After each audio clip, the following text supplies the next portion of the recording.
افسانہ نگری میں بہت بہت خوش آمدید۔ آج کی کہانی شروع کرتے ہیں۔ اگر کہانی اچھی لگے تو ویڈیو کو لائک ضرور کیجیے گا۔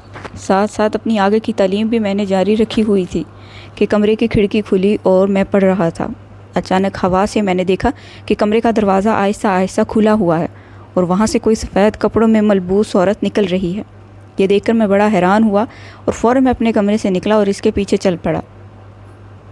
اور اس کے پیچھے جیسے ہی میں کمرے سے نکلتے ہوئے میں نے اسے دیکھا تو وہ نیچے اتر رہی تھی۔ مجھے لگا شاید مومانی ہے۔ میں اس کے پیچھے گیا اور میں نے کہا، مومانی جان کہاں جا رہی ہیں؟ اس کے بال کھلے ہوئے تھے۔ اگر آج کی کہانی آپ کو اچھی لگے تو لائک ضرور کیجیے گا اور چینل کو سبسکرائب کیجیے گا۔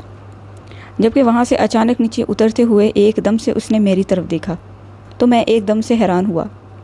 لہٰذا یہ واقعہ اس طریقے سے 2 سے 3 دفعہ چلتا رہا اور یہ واقعہ ہمیشہ میرے ساتھ ہی پیش آتا تھا۔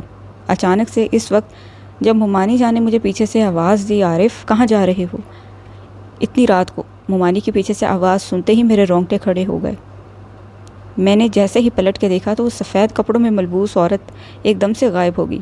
خیر اس وقت میں نے مومانی کو کچھ بتانا مناسب نہ سمجھا۔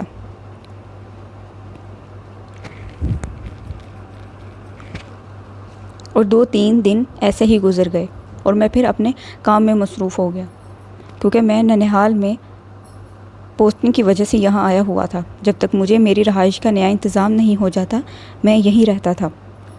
اچانک میرے پیچھے سے پھر سے وہ عورت گزری اور میں اس کے پیچھے چل پڑا۔ اور جیسے ہی مومانی جان نے مجھے پیچھے سے آواز دی تو میں نے ان سے کہا کہ مومانی جان مجھے آپ خود آواز دے دیتی، میں خود نیچے آ جاتا۔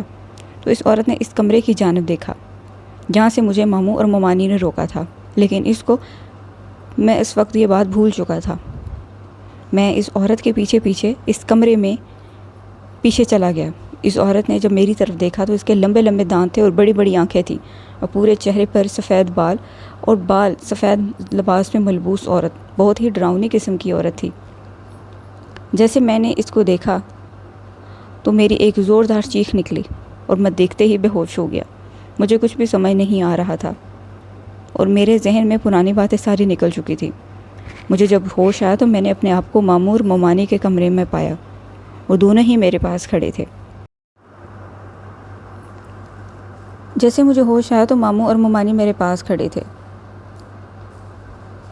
میں ان دونوں کو دیکھتا رہا اور وہ میری طرف دیکھتے رہے۔ وہ ایک دوسرے کو بھی دیکھتے رہے، لیکن اس وقت میری حالت ایسی تھی میرے منہ سے ایک لفظ بھی نہ نکلا۔ مجھے کچھ بھی سمجھ نہیں آ رہا تھا کہ آخر گزری ہوئی رات میرے ساتھ کیا ہوا تھا۔ ماموں نے مجھ سے پوچھا، عارف کیا تم بتا سکتے ہو کہ رات ہوا کیا تھا؟ میں نے ماموں کو اور مومانی کے سامنے وہ ساری بات رکھ دی۔ ماموں اور مومانی یہ سن کے حیران ہوئے اور ایک دوسرے کو دیکھنے لگے اور مجھے کہنے لگے کہ بیٹا ہم نے تمہیں پہلے بھی بتایا تھا کہ اس کمرے میں مت جاؤ۔ جب سے ہم اس گھر میں آئے ہیں وہاں اس کمرے میں اوپر ایک عورت ایسی ہی رہتی ہے، اس کے لمبے لمبے بال ہیں، ڈراؤنی ہے اور سفید لباس پہ ملبوس ہے۔ ہمیں آج تک پتہ نہیں چل سکا وہ کون ہے۔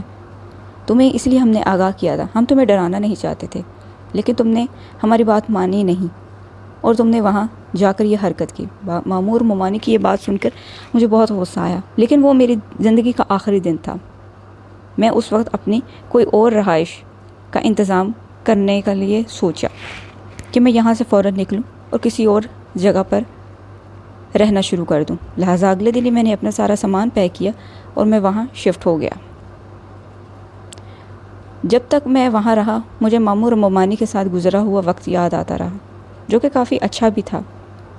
لہٰذا ابھی بھی وہاں سے آئے ہوئے مجھے کافی عرصہ ہو چکا ہے، لیکن اکثر اس رات کا واقعہ مجھے ڈرا دیتا ہے اور ابھی تک میں نہیں بھول سکا اور نہ ہی وہ چیز میرے ذہن سے نکل سکی ہے۔